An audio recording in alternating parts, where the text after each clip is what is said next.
चला तर मंडळी, तुम्ही देखील माझ्यासारखे पनीर लवर आहात का? तुम्ही देखील परत परत त्याच पनीरच्या भाज्या खाऊन कंटाळा आलाय तर आजची ही झटपट पटापट 10 मिनिटाच्या आत तयार होणारी सुरत स्पेशल ढाबा स्टाईल पनीर घोटाळा रेसिपी खास तुमच्यासाठी, अगदी सोप्या पद्धतीने आणि घरच्या साहित्यात। चला तर मग पटकन रेसिपीला सुरुवात करूया। व्हिडिओ स्किप न करता शेवटपर्यंत पहा। सर्वात आधी कढईमध्ये मी 3 चमचे एवढं तेल घातलेलं आहे, त्यासोबत 1 मोठा चमचा बटर घातलेला आहे। तेल छान तापलं की लगेच मी त्यात 1 चमचा जिरं, अर्धी चमची राई, त्यासोबत 4 ते 5 कढीपत्त्याची पानं। राई जिरं छान तडतडायला लागलं की लगेच मी त्यात 2 हिरवी मिरची कट केलेल्या टाकून घेतल्यात। हिरवी मिरची टाकून पुन्हा आता परतवून घेते। लगेचच मी त्यात 1 मोठी साईजचा कांदा कट करून घातलेला आहे। कांदा देखील छान परतवून घ्यायचा आहे। थोडा मऊ पडला की लगेच मी त्यात 1 मीडियम साईजची शिमला मिरची कट करून घातली। शिमला मिरची थोडी परतवायची। लगेच मी त्यात आलं आणि लसणाची पेस्ट देखील घातलेली आहे। आलं लसणाची पेस्ट छान 2 ते 3 मिनिटांपर्यंत परतायची, जोपर्यंत त्याचा कच्चापणा कमी होत नाही। लगेचच मी त्यात हाफ टीस्पून एवढं हिंग घातलंय। हिंग घातल्यामुळे चव अजूनच छान येते। त्यासोबत चवीपुरता मीठ देखील घालून घेते, म्हणजे कांदा पटकन शिजेल। मीठ घालून देखील पुन्हा 2 ते 3 मिनिटांपर्यंत छान परतवून घेते। शिमला मिरची थोडी मऊ झाली की लगेच मी त्यात 1 मीडियम साईजचा टोमॅटो देखील बारीक कट करून घातलेला आहे। टोमॅटो घालून त्याला देखील 2 ते 3 वेळा छान परतवून घेतलंय। आता त्यात मी सुके मसाले घालून घेते।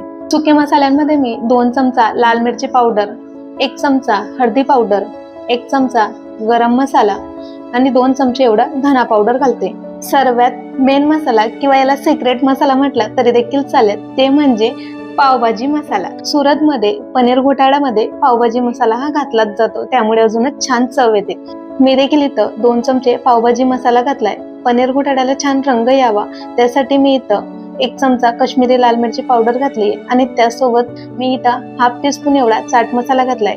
चाट मसाला जर नसेल तर 1 चमचा आमचूर पावडर घातलं तरी देखील चालेल।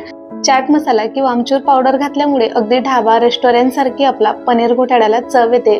सर्व मसाले घालून छान 1-2 वेळा परतवून घेतलेले। त्यानंतर त्यात अर्धा कप पाणी घालून छान तेल सुटसुटायला लागलं की लगेच मी त्यात पनीर खिसून घालते। इथं मी 3 लोकांसाठी बनवते म्हणून मी इथं पाव किलो पनीर घेतलंय। तुम्ही तुमच्या आवडीनुसार किंवा घरातील मेंबर्स नुसार पनीरची क्वांटिटी कमी जास्त करून घेऊ शकतात। पनीर घालून छान मी मिक्स करून घेतलंय। 1 ते 2 वेळा छान परतवून झालंय।